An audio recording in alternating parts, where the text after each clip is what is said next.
Political joker, political broker, part time politician ఇవి పవన్ కళ్యాణ్ గారిని 2024 దాకా అన్న మాటలు. కానీ కట్ చేస్తే 2024లో అతను డిప్యూటీ సీఎం. మార్చ్ 14, 2014 అది జనసేన పార్టీ స్థాపించిన రోజు. స్థాపించిన వ్యక్తి పవన్ కళ్యాణ్ గారు. స్టేట్ బైఫర్కేషన్తో చాలా డిస్టర్బ్ అయిన వ్యక్తి పవన్ కళ్యాణ్ గారు. అదే టైంలో ప్రశ్నిస్తా అంటూ పార్టీ పెట్టిన వ్యక్తి పవన్ కళ్యాణ్. సో అదే టైంలో అతని పార్టీ ఐడియాలజీని కూడా ఆయన అనౌన్స్ చేశారు, నేను ప్రశ్నిస్తా అని చెప్పి. సో ప్రశ్నిస్తా అని చెప్పిన వ్యక్తి నిజంగా ప్రశ్నించాడా? ఎస్, ఆయన ప్రశ్నించాడు. ఉద్దానం కిడ్నీ సమస్యలపైన ప్రశ్నించాడు. మోడీ గారిని కూడా స్పెషల్ ప్యాకేజ్, స్పెషల్ స్టేటస్ విషయంలో ఆయన క్వశ్చన్ చేశారు. సో అదే టైంలో 2019 ఎలక్షన్ దగ్గరకు వచ్చేసాయి. 2019 ఎలక్షన్స్లో పవన్ కళ్యాణ్ గారు ఘోర పరాజయం. 2 చోట్ల పోటీ చేసి 2 చోట్ల ఓడిపోయిన పవన్ కళ్యాణ్ గారు. అదేవిధంగా మొత్తం 175 సీట్లలో ఆ లెఫ్ట్ పార్టీలకి, జనసేన పార్టీకి వచ్చిన సీట్లు ఒకే ఒకటి, అది కూడా జనసేన పార్టీ సీటు రాజోలు. మరి ఆ సీట్ అయినా ఉందా అంటే ఒక్క పార్టీ సీట్ని కూడా కాపాడుకోలేకపోయిన వ్యక్తి పవన్ కళ్యాణ్ గారు. షాక్ ఏంటంటే జనసేన పార్టీ ఓడిపోయినాక ఆ ఒక ఎమ్మెల్యే కూడా చేజారిపోయారు. ఆ టైంకి పవన్ కళ్యాణ్ ఒక బిగ్ జీరో.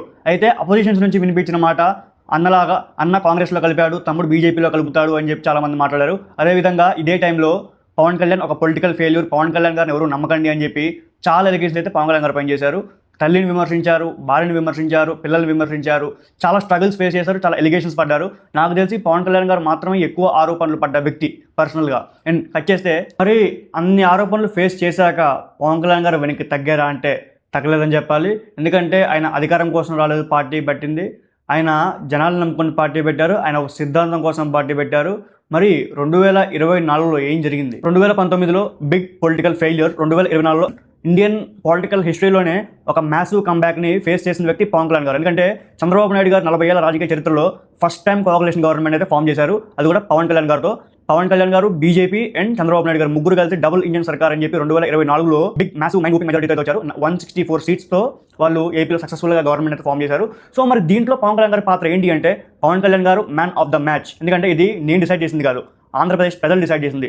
పొత్తులో భాగంగా పవన్ కళ్యాణ్ గారికి 24 సీట్లు స్టార్టింగ్లో వచ్చాయి. ఆ తర్వాత బీజేపీ సీన్లోకి ఎంటర్ అవడంతో 21 సీట్లకు తగ్గించారు. అండ్ ఆ యొక్క 21 సీట్లతో కూడా అపోజిషన్ పార్టీ ఏంటి పవన్ కళ్యాణ్ లైఫ్ ఇదేనా అని చెప్పి చాలామంది చాలా విధంగా అన్నారు. కానీ పవన్ కళ్యాణ్ గారు వాటన్నింటిని కూడా చాలా స్పోర్టివ్గా తీసుకున్నారు. 21 సీట్లు గెలిచి చూపించారు. 2 పార్లమెంటు 2 గెలిచి చూపించారు. అదేవిధంగా గెలిచాక కూడా ఆ తర్వాత అధికారంలోకి వచ్చి లోకల్ ఎగరేశారు. అండ్ ఇప్పుడు జనసేన పార్టీ ఏదైతే అన్నారు అందరూ పొలిటికల్ ఫెయిల్యూర్ అని చెప్పి, బిగ్ జీరో అని చెప్పి, ఈరోజు అదే ఒక జీరో పొలిటీషియన్, అదే ఒక జీరో పొలిటికల్ పార్టీ ప్రతి ఒక్క చట్టసభలో కూడా జనసేన జెండాను ఎగరేసింది. మరి 2024లో పవన్ కళ్యాణ్ గారు ఇండియన్ పొలిటికల్ హిస్టరీలో ఒక మ్యాసివ్ కంబ్యాక్ అన్నావు కదా. మరి పవన్ కళ్యాణ్ గారికి వచ్చిన పోస్ట్ ఏంటంటే, ఇప్పుడు ఆంధ్రప్రదేశ్ రాష్ట్రానికి ఉప ముఖ్యమంత్రి అయ్యారు. మరి ఉప ముఖ్యమంత్రి అయినా కూడా ఆయన పొలిటికల్ పార్టీ ఐడియాలజీని ఆయన ఉన్నారా, లేకపోతే బీజేపీకి, టీడీపీకి బెండ్ అయ్యారా అని చెప్పి అనుకోవచ్చు. పవన్ కళ్యాణ్ గారు పంచాయతీరాజ్ శాఖ మంత్రి ఏపీలో. పవన్ కళ్యాణ్ గారు గెలిచాక చేసింది ఏంటంటే, ప్రత్యేకంగా రోడ్లు లేని గ్రామాలకి రోడ్లు, అదేవిధంగా ఇప్పటిదాకా వెలుగు కూడా చూడని గ్రామాలు ఉన్నాయి ఏపీలో, చాలా మారుమూల గ్రామాలు, వాటన్నిటి కూడా లైటింగ్. ఇంకా ఆయన పార్టీ పెట్టినప్పుడు ఒక ఇంట్రెస్టింగ్ స్టేట్మెంట్ చేశారు, నా తల కూడా తెగే చట్టం రావాలి, అంత బలమైన చట్టాలు ఉండాలి అని చెప్పి.